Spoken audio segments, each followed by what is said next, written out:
آپ دیکھ رہے ہیں کے نیوز ایچ ڈی۔ میں ہوں حارث علی شاہ گیلانی۔ چلتے ہیں آج کی اہم خبروں کی طرف۔ ساہیوال ٹریفک پولیس اہلکار کی فروٹ فروشوں سے کھلے عام رشوت مانگنا روز کا معمول بن گیا۔ فروٹ فروش سراپا احتجاج۔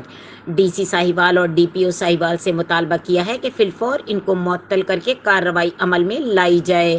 مزید تفصیلات جانتے ہیں ہمارے deputy bureau chief Ali Raza کی اس رپورٹ میں۔